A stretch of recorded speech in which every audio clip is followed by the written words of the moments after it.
friends, and welcome to What the Fringe, the podcast dedicated to all things Fringe theater. I'm your host, Lauren Hantz.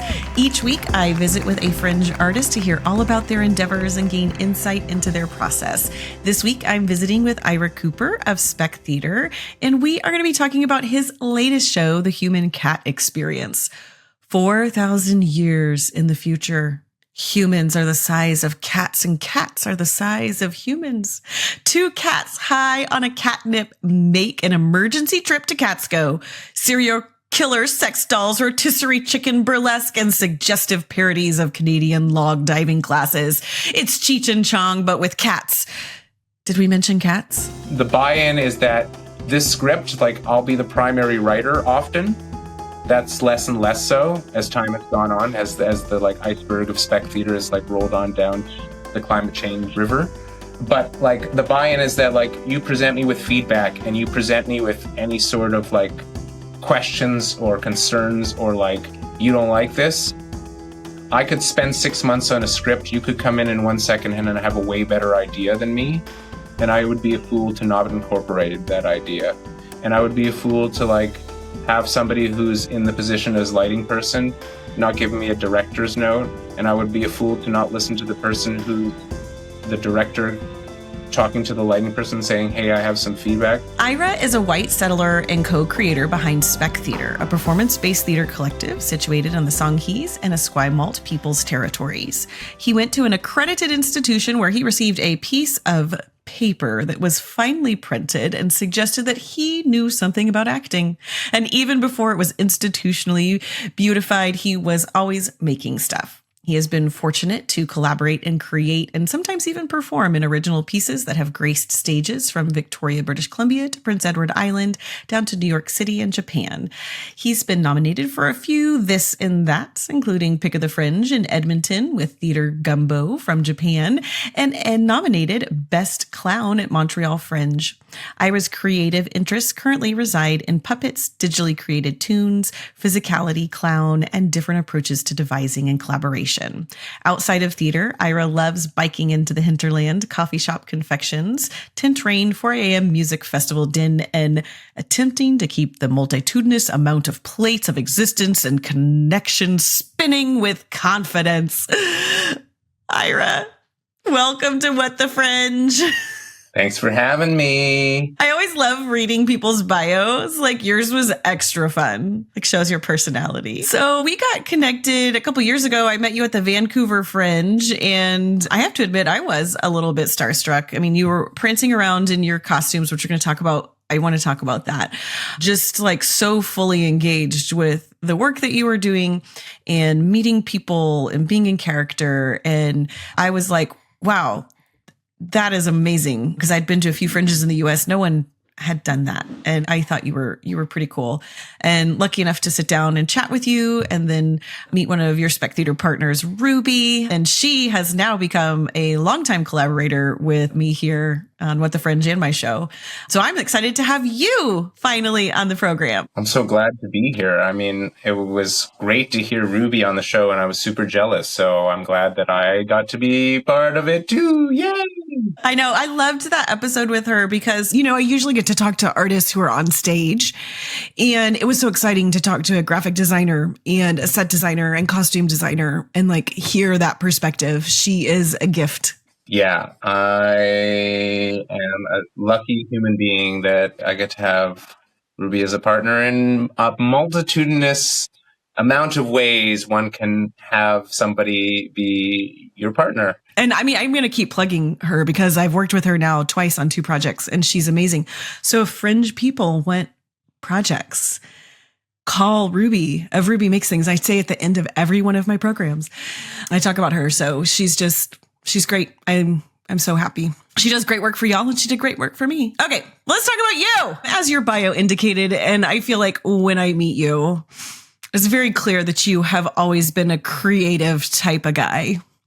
How did you get into theater? I know theater was kind of the avenue for you, and then get into the niche of physical theater. You're an amazing physical actor, and clowning and kind of all of that genre. How were you drawn to all of that? Community centers are really the ground zero for theater for me. My parents were quite busy humans.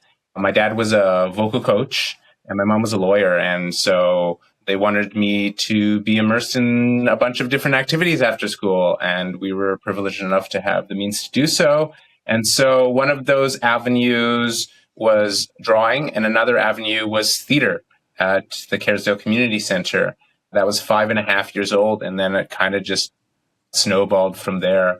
I was in a theater program in high school and then went to UBC, the University of British Columbia, and I completed my Bachelor of Fine Arts in theater. But really, I was just creating all throughout. At 5, I grabbed my dad's camera, did stop-start animation, employing my whole family to be in humorous films that I used as projects for years and years. And because it was I was very young and cameras were still bulky and it was still cool to see video, when I brought in these VHSs with this stop-start Lego animation, people were so amazed by this. But I found that I could get away with not doing writing projects by just, putting out a steady flow of stop-start mixtapes. As long as I kept the audience satiated with my stop-start animations, they were good.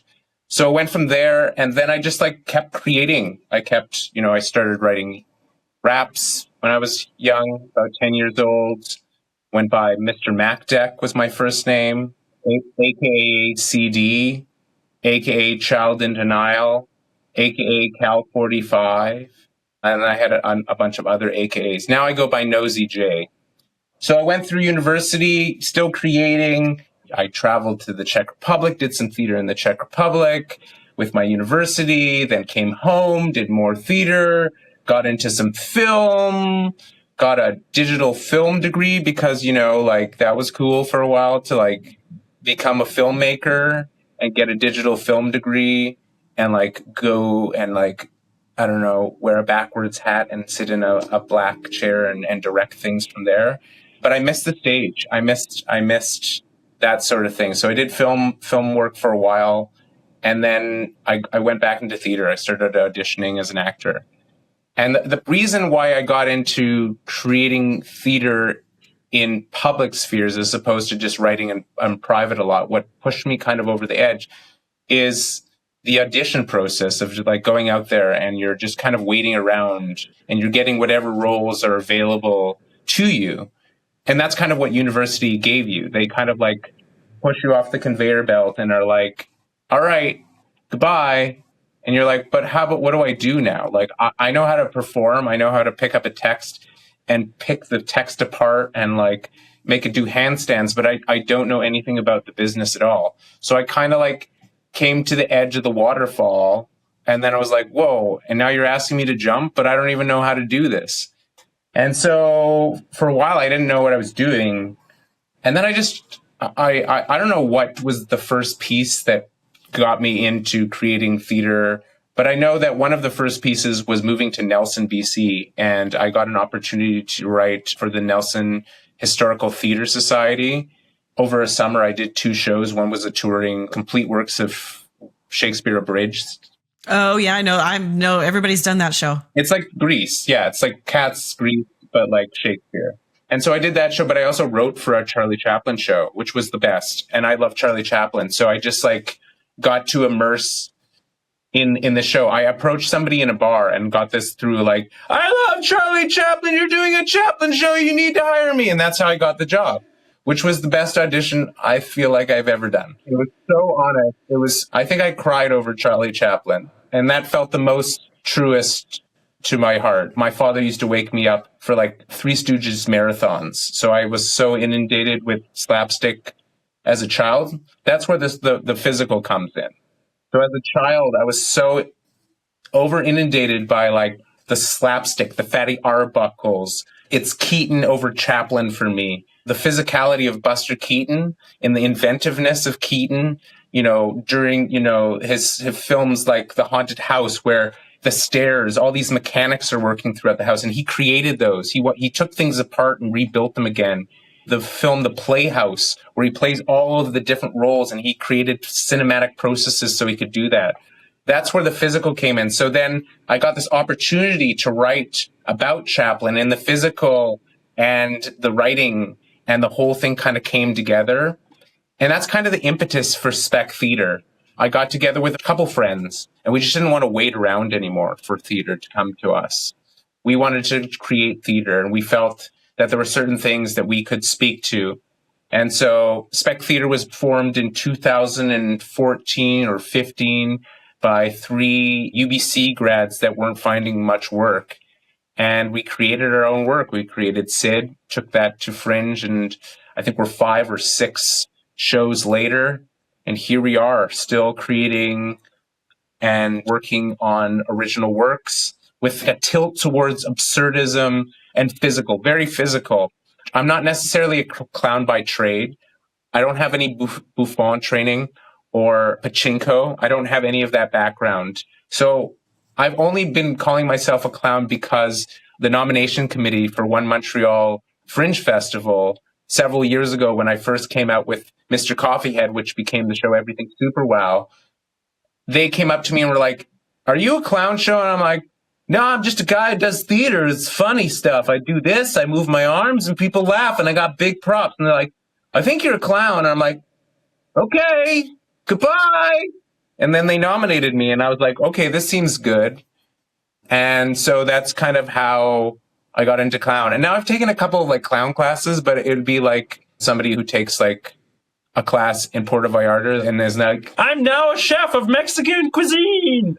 I'm not there. Yeah, so the physical is just kind of how I kind of like have always loved being physical. I'm neurospicy of the ADHD variety. So I'm like running around all the time. I used to get in trouble all the time for just like spinning around. Like I was running around the mulberry bush, but nobody was chasing me. I was putting holes in walls, redecorating classroom spaces to my own desire. So now I'm like on a stage in 60 minutes. People look at me. I can exert some energy, run around, do some laps around the stage. They pay to see it. They pay to see it. All of our neurospiciness, they're like, "I want to see it. Don't come to my classroom, but I want to see it." Yeah, I love it. I love it because I like the tight 60 show. I don't want to go over 60 for that reason. And like, I want enough stuff so my neurospicy homies in the audience feel like they're well situated in a theater. And I want them like, there's other stuff that we do as Spec Theatre, which is doing relaxed performances. And that's just something that was introduced by a friend of mine, Bronwyn Marsden, who was a longtime supporter of Spec Theatre projects. And it's just like, you can come and go from the theater. We don't need to do that old theater stuff. People can leave from the theater, return to the theater. You can go for a pee break if your body needs. Just like do anything your body needs. You're not late. You're never late to our show. I have such a question about the relaxed performances because I'm getting ready to do Edmonton. I was thinking about doing one.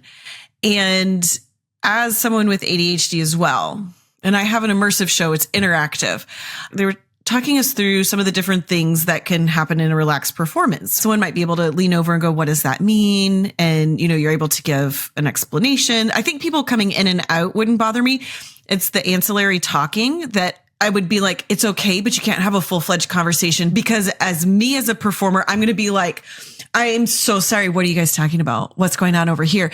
And so I love that you are doing that. And I am just purely asking for myself how, as a person with ADHD, neurospicy, deals with offering a show like that. And then all of that auditory stuff going on. And how do you stay focused? Like, what do you do? That's a great question. So we set the parameters for our version of a relaxed performance. We don't offer up chats.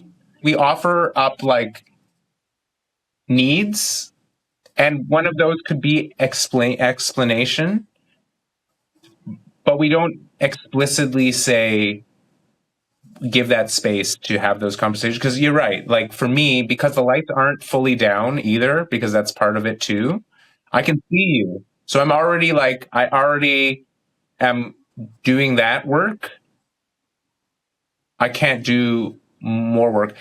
I also have been practicing this work this year. I've been doing a lot of like very Andy Kaufman-esque performances without all the like yucky stuff that's Andy Kaufman related. That kind of like, I'm just going to show up in a space and do something.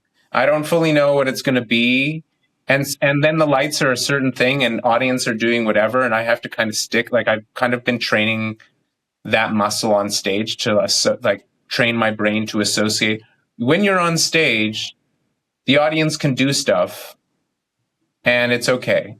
And also my shows always have space for that. Like it's my brand of theater. And even when I was doing shows with Theater Gumbo, their brand of theater is like, if the audience does something, I hear it. And then I play.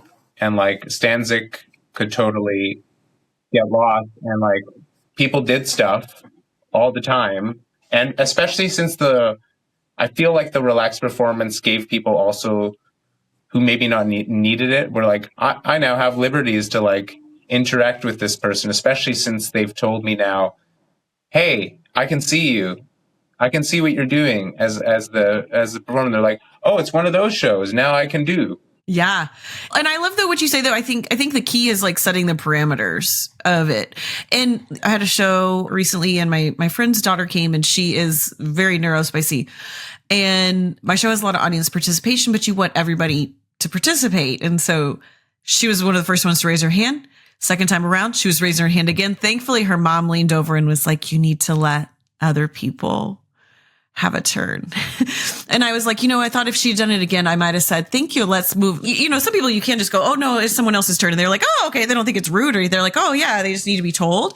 But I just kind of thought about that of like setting the parameters of that, and even kind of in that pre-curtain speech of like, hey, here's our boundaries, like let everybody have a turn, let everybody, that kind of thing. Or it's not a bad thing at all to set those parameters. Like it's not a bad thing to do that. Yeah, that's a great idea. Like we kind of do, like we set the relaxed performance parameters in our shows always. And we set like what you can touch on the stage, what you can't interact with. Like, for example, we always have a jar that's a donations jar towards an Indigenous organization, whatever city we go to. And that's always active during the show. Like if you want to come down, like while I'm doing whatever, if you have to leave early or if you're just like, I need a moving break and I want to do this thing now, go ahead. It's freeing that people don't also have to, like, when the lights come up, also do that. Maybe they don't want to do that when the lights are up. And so maybe they'll have a little bit of anonymity with the little bit of darkness that they have. Who knows? And so that's another thing that we set up as a parameter. Hey, you can come like interact with this jar. That's great. That's really helpful. I haven't had a lot of conversations about this, about kind of having these accessible performances, which is becoming more and more popular. And I was kind of on to actually Edmonton because they were like, oh, we'd love for you to do this and have sign language. And I said, do you have access to who those people are so that I can market to them? Do you have contacts? And they were like, putting that on my to-do list, because I would love to do that. I would love to offer interpretation or, those different kinds of things. But I need to know that you're going to come. There's a balance, right? Of like, I want you to feel welcome and I want you to know that you're invited. I want to have the opportunity to let you know that this is here. And if you want to come, I'm going to make space for you to do that. But you just have to figure out, how to reach those people. Where are they? And anything the festivals can do to help you with that is it's a bonus. I'm not saying they have to promote your show, but they're like, here's the list of organizations. Go and do your thing, Okay, great. I will do my thing. Now it's on me. Yeah. I always find like I struggle to just get a show out the door. And this is my privilege that I don't have to think about accessibility. Like I don't have to think about spaces and accessibility. I mean, and it's something that I, as within our theater company, we've been like racking our brains about like creating, because we're nonprofit, like creating policies around accessibility. And some of them are like coming up as we do things. For example, like we're doing this variety show in Victoria right now called The Strange Hour, which brings together presentations and performances from across genres, trying to bridge together a very small theater performance presentation community and try to like build audiences around a community hub. We'll talk about the Human Cat Experience, which is your newest show, which is that big cardboard part of the show there behind you. We're excited to talk about that in a second. But first, tell us it's these cats on a catnip trip, and it's a collaboration. So tell us about your collaborating partner and how you got connected with them and decided to want to write this crazy show.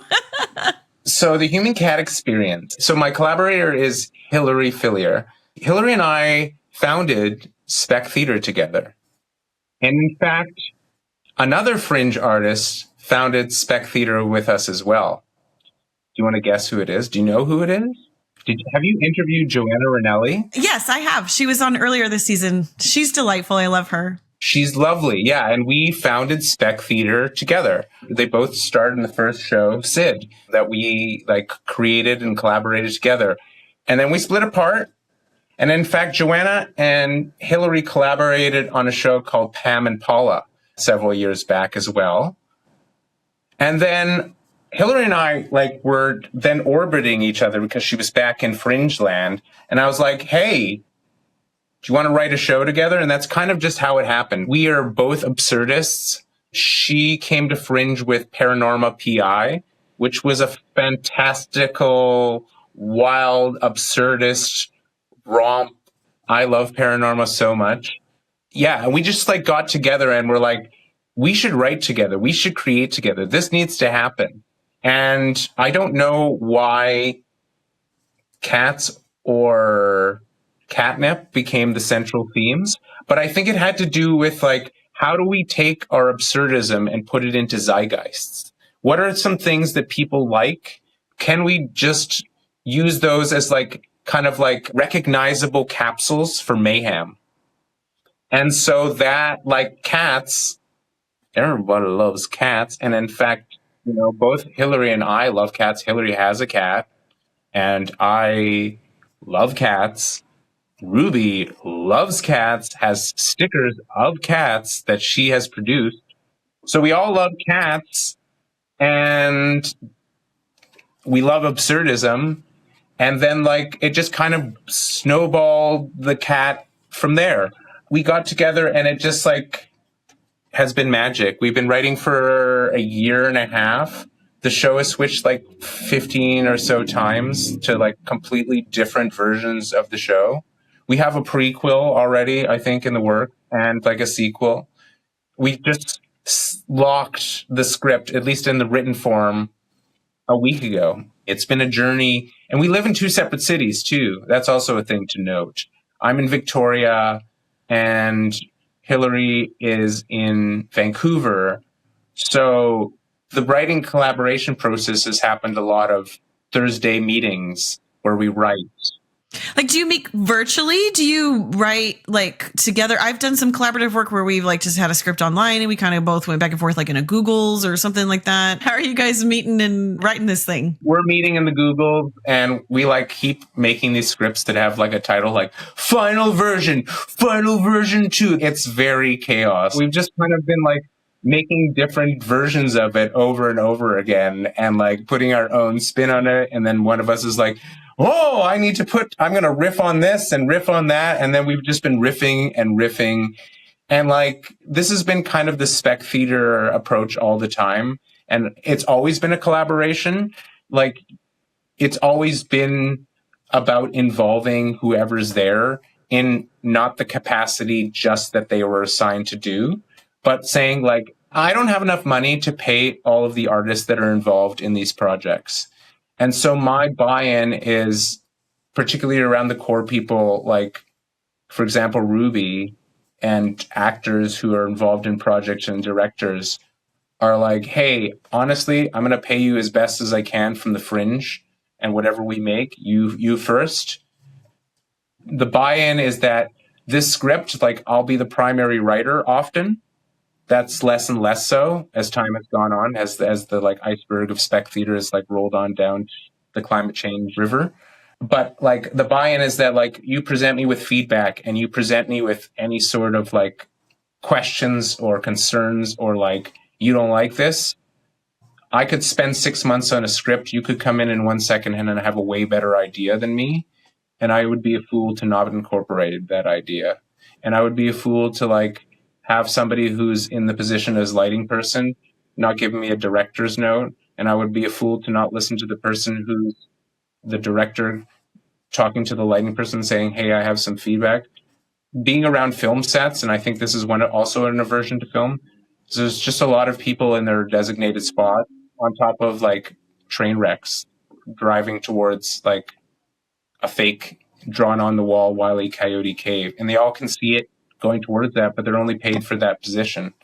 I don't have that money to pay for that position, so like the pay-in is like, hey, let's make a great project that you can be a part of and that you can have your name associated, not just on like the surface level, like on the lacquer, but like deep within the epidermis and below the epidermis, like right into the organs of the show. Like you're the tissue of the show. Like sometimes, you know, as an ADHD person, I accidentally use the pronoun I, but it's always like we. It's always like we are doing this. Like Spec Theatre is a speck of dust. We're a very small theater company, but we strive a lot of the time to make spectacles, puppets, things that like pop up, things that are magical. That's kind of also where we're going, a lot of magical realism and escapism. And the human cat experience, we wanted to like write a show that maybe there isn't necessarily a point that we've preconceived, that like during a time of like a lot of upheaval around the world where it feels like a lot. And yes, this is a privilege to sit in a theater and be in a safe space, but to offer up that safe space without making people necessarily think about all the other things that exist, because those things will be there. I think people deserve some forms of escapism and that they shouldn't always feel guilty about escaping. And so like this show is absurdism. And the challenge with this show is that it's also a narrative. A lot of absurdist shows are presentations. Here's the show. Here are all these things that are happening. Goodbye. Which is great. I love those shows. But this show is fun. It's juvenile at points. It's wacky. It's wild. It's like such a pure joy to work with Hillary. Often I feel I have like a lot of imposter syndrome when it comes to creating theater.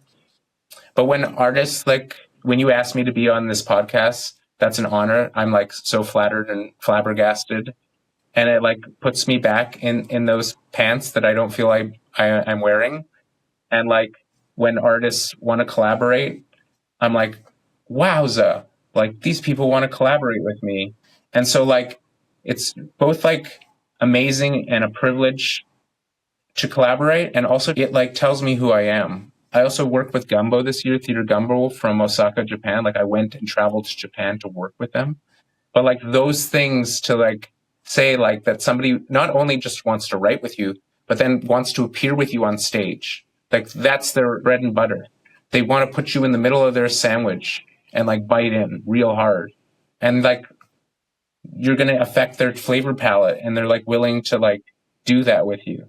They're willing to like to go there with you. And I'm so honored that Hillary's willing to go there. And I'm honored when audiences, that's the same thing with audiences, like that they've taken an hour of their time to sit there in the dark or the semi-dark and watch you. You've like said so many beautiful things. I mean, like I could just riff on all of those. And I just love hearing your heart about, I mean, you're just such a true artist and just a true person that really loves other people and being with people. And that's just what I find in the Fringe community so much, like artists that just love that. And it just flows out of you. And it's really, really beautiful.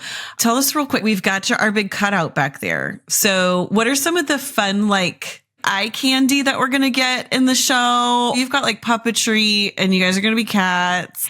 It's going to be super fun. So can you give us just like a little taste of the smorgasbord? We really honed in on like materials, like what materials we're using for the show. So it's like, there's a very big, like Swiss Army Man, I believe was the name of that movie, that starred Daniel Radcliffe as a corpse. And then there was just like all this whimsical stuff made out of like cardboard and like very whimsical set pieces that like totally were not of this world and were like refusing to be part of this world. And you could try to place them in this world. And they were set against backdrops that were more of this world. And so like we're like really calling attention to the materials. So like these pieces are like big and bold, but we're not like also being like, this isn't cardboard. We've made this. We're proud of that we've made this. And it's big and it's fun. And like some of these guys will be moving, like the movable puppets. And for me as a creator, this is my first time doing this stuff. I've never created the puppets. It's largely been Ruby, and Ruby is creating some puppets and some like big visuals for this show. We have some elements of like that transition from one thing to another, and I love that. When one object turns into another object or is used in a different way, I love that. That's my Buster Keaton heart. And so like these puppets not only have been like a challenge, but they're also just like, I think scale. I think that's the thing. These are the spectacles that we like to try to create. And I think it was something that we're thought about and toyed with in Everything is Super Wow. And now we've just like kind of just been like, oh yeah, we're going to do this more. And so like we just kept being like, what can we do?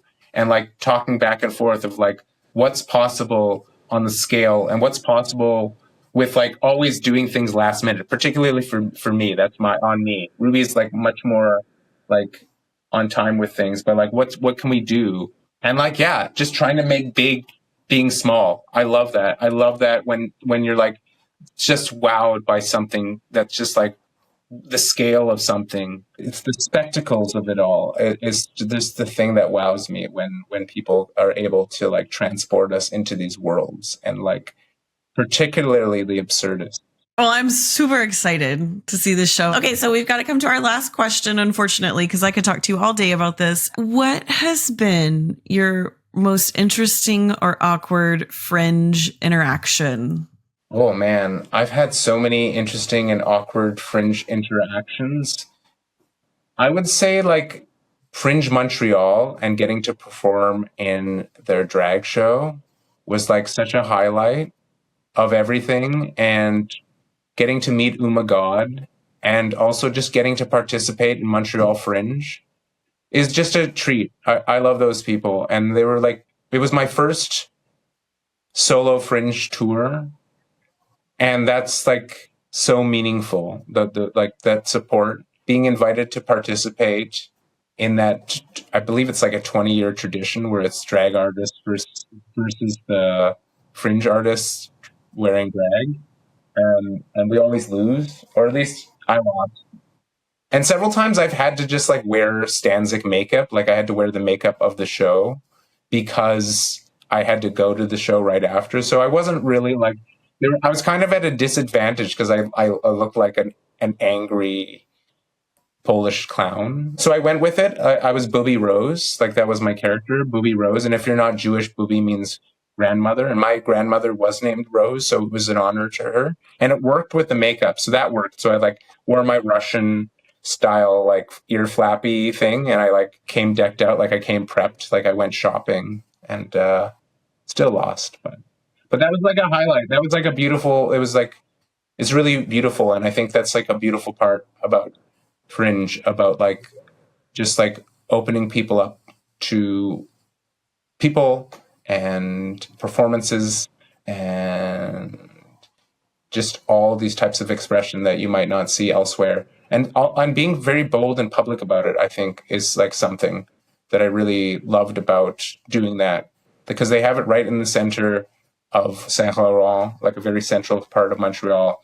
And like that needs to be more in public spaces. And like, this is the time for it. Like we need to be public and bold with our art in public spaces. We need to like be out there and be really loud about Fringe. Fringe is such an important space, and it feels like it's such a volatile time for it. So one of the things that they said at that time before we went on was like, just remember who you're representing right now and how important it is. And like, just like be on your best behavior, because it's like, it's not just like fun times, it's also dangerous times, which is scary when art and danger and being yourself and putting yourself out there and living your life, your true life, is like what puts you in harm's way. And that's like a scary thing. And I think that's why, yeah, that felt so meaningful and such an honor to be a part of, alongside amazing drag performers and like queer artists. And so I think that was like a really great moment. And like, I'm sad that mainline theater is no more in Montreal. They celebrated their last year at that space. They're good people. And the Fringe family is a good family. There's different versions of it. Yeah, to new artists, I would say, like, find your family. It doesn't have to be the family that you see that might be advertised as the top dogs or the middle dogs, or you'll find your family. Well, those are beautiful stories. Thanks for sharing that. I really, really appreciate that. And thank you so much for joining me today, Ira. It's been such a delight to visit with you. Thanks for having me. I super appreciate it. I know. I'll see you soon. I'm excited. Well, the Human Cat Experience plays at the Edmonton International Fringe Festival this August at the Holy Trinity Church. And Ira also runs a monthly brunch hour in Victoria, which you heard a little bit about, is a 19 and up variety show featuring presenters and performers from across genres called The Strange Hour. It is co-produced by Keith Sonic and Theater Scam and sponsored by Driftwood Brewery and food by Syriana. For more information on Spec Theatre, visit their website at spectheatre.com and keep up with Spec Theatre and the Human Cat Experience on Instagram at Spec Theatre and Catsco420. What the Fringe is produced and hosted by me, Lauren Hantz. This episode was edited by Ben Ellis of Renowned Media, and those sweet tunes you hear are provided by Paul Snyder of Orchestra of Sound, and our logo was designed by Ruby Arnold of Ruby Makes Things. What the Fringe can be found on your favorite podcast platforms and now on YouTube, so be sure to hit that subscribe button so you can stay in the know when new episodes release. Keep up with What the Fringe on Instagram at whatthefringe_productions and find us online at whatthefringeproductions.com. We have talked a lot about collaboration today, and it's a wonderful thing, but you do have to be careful who you work with. You want to make sure that you jive really well. And honestly, I'd think twice if a collaborator's opening pitch was... I started writing raps when I was young, about 10 years old, went by Mr. Mac Deck.